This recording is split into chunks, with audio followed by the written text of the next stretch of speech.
Mr. Chairman, I rise in support of my amendment to H.R. 3383 to strike Section 307. Section 307 directs the SEC to issue new rules forcing issuers of multi-class share structures to include prescribed ownership and voting power disclosures in annual meeting proxy or consent materials and potentially other filings. That is statutory micromanagement and another compliance mandate. More fundamentally, Washington should not be holding investors' hands. The key facts about control and voting rights are already available to the market through public filings and governing documents, and investors can decide for themselves whether they want to buy into a multi-class structure. My amendment keeps this package focused on capital formation and avoids turning it into another paperwork mill. I urge adoption. I reserve the balance of my time. The gentleman reserves. Purpose does the gentlewoman from California rise? I rise to claim time in opposition. The gentlewoman is recognized for 5 minutes. I yield myself such time as I may consume. I oppose Mr. Self's amendment to strike Section 307 of the INVEST Act. Section 307 is identical to H.R. 3357, sponsored by, guess who? Mr. Meeks, and closes gaps in the disclosures made to investors where there are multi-class governance structures. Companies that use these structures often different share classes, such class having different rights like voting rights. These structures can allow corporate insiders to retain an outsized amount of voting power relative to their shares. For instance, Mark Zuckerberg has been able to consolidate control over Facebook and now Meta, primarily due to the dual-class share structure that he established.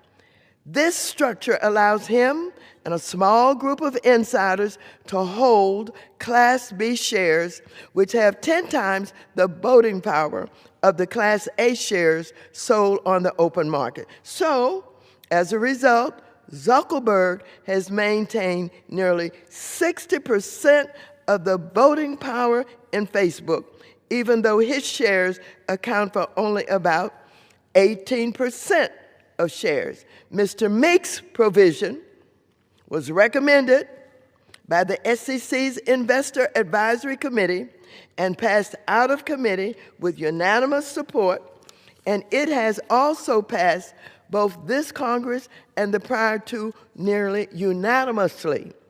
Investors should have the clearest information available to make the best decision for themselves, but Mr. Self's amendment would deny them that. I therefore encourage all members to vote against this amendment. Thank you, and I reserve the balance of my time. The gentlewoman reserves. The gentleman from Texas.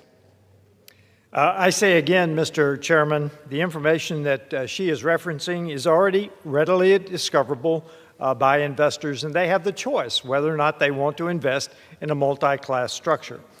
I will tell you this Section 307 specifically targets directors, director nominees, named executive officers, and any holder with 5% or more of total combined voting power. It requires their share ownership and voter power to be expressed as percentages. Look, investors are not children. The federal government should not be in the business of holding investors' hands over congressionally mandated proxy script disclosures. This section turns a capital formation package into another compliance mandate by hardwiring a one-size-fits-all disclosure regime into statute instead of letting the markets and existing disclosures do their job.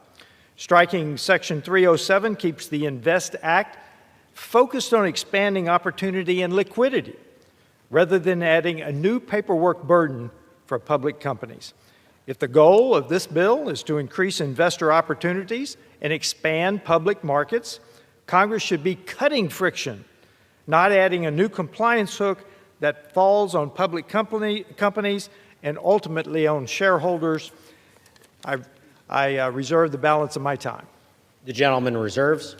For what purpose does the gentlewoman from California rise? I rise to yield the gentlewoman from Missouri 2 minutes to speak in opposition of Mr. Self's amendment.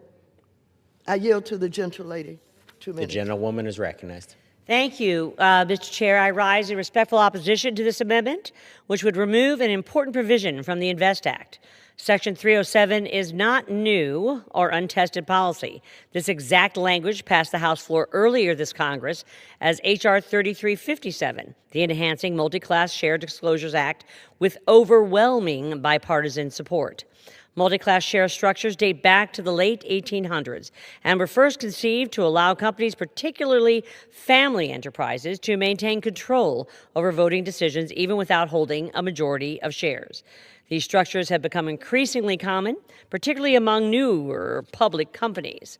Currently, the SEC does not require that companies disclose the disparity between an individual's equity ownership and their controlled voting shares, though many companies already voluntarily provide this information.